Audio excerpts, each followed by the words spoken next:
emprenedor pot anar a cercar finançament a diferents entitats i empreses. Per una banda estan les entitats financeres privades, que són els bancs i les caixes,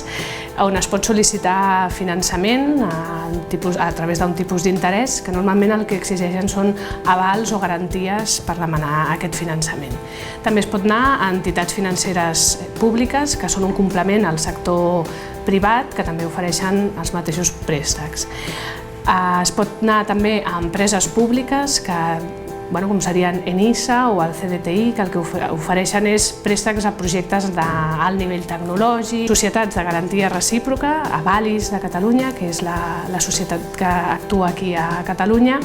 on a través d'ells es pot sol·licitar un complement d'aval o l'aval necessari per obtenir finançament de cara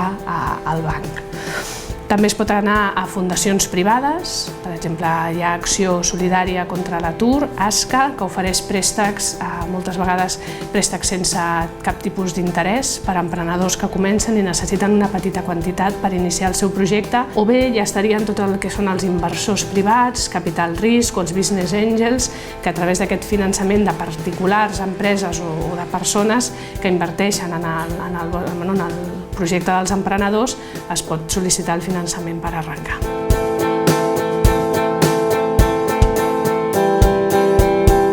Actualment hi ha diferents eines i entitats que estan al servei per demanar finançament pels emprenedors.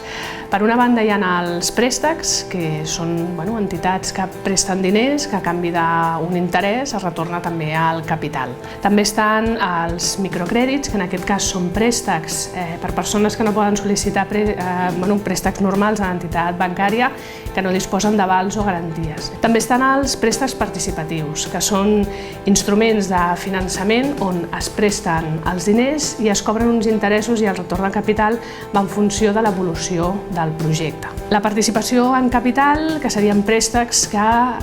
el que fan és una part del capital de l'empresa, el té l'empresa, l'entitat que presta els diners. Després hi ha les pòlisses de crèdit, que són instruments financers que permeten disposar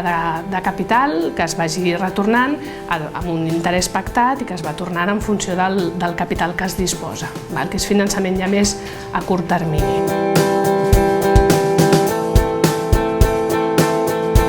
Nosaltres sempre diem que el primer de tot és elaborar un bon pla d'empresa. Després el que sí que, en funció del tipus de finançament que es busqui, si es va a l'entitat bancària o es busquen inversors, hi ha diferents estratègies que permeten que sigui més factible i sigui més fàcil aconseguir finançament. Per una banda, si es van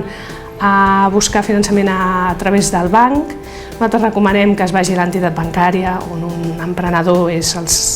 client. Si es va a finançament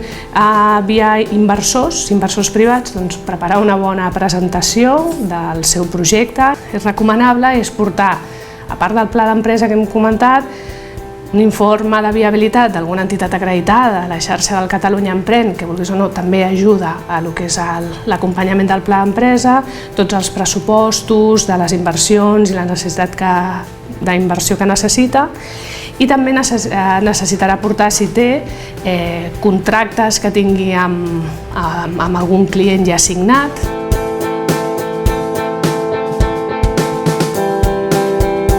La recerca de finançament cal planificar-la. No es recomana que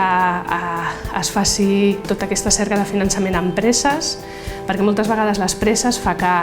aquest pla d'empresa que caldria presentar per demanar finançament el fem ràpid, amb pressa, sense tenir en compte tot el que hem de tenir en compte, i llavors potser que hi hagi algun imprevist que faci que aquest esforç que farem a l'hora de demanar finançament no acabi sortint com estava pensat.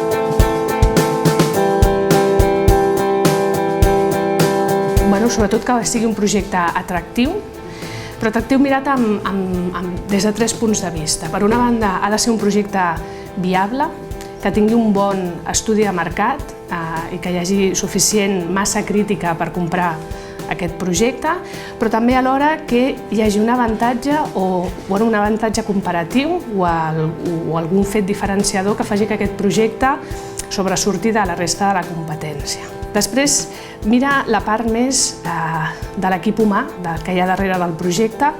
perquè també això fa que el projecte sigui factible.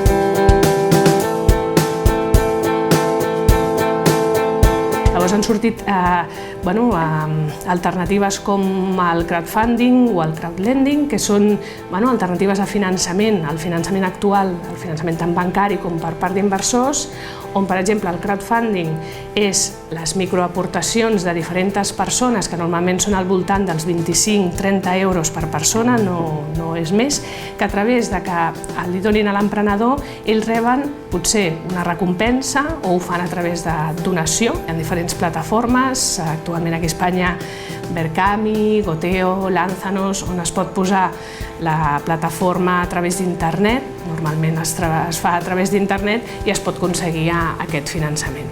I després el crowdlending és els préstecs entre particulars. Són petits préstecs, també petits imports de persones o empreses que aporten als emprenedors, llavors pacten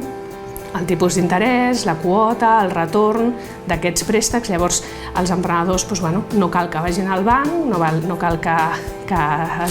vagin a defensar el seu projecte davant d'inversors, ho han de defensar davant de tota la gent, llavors els hi fan microaportacions i aconsegueixen el que necessiten.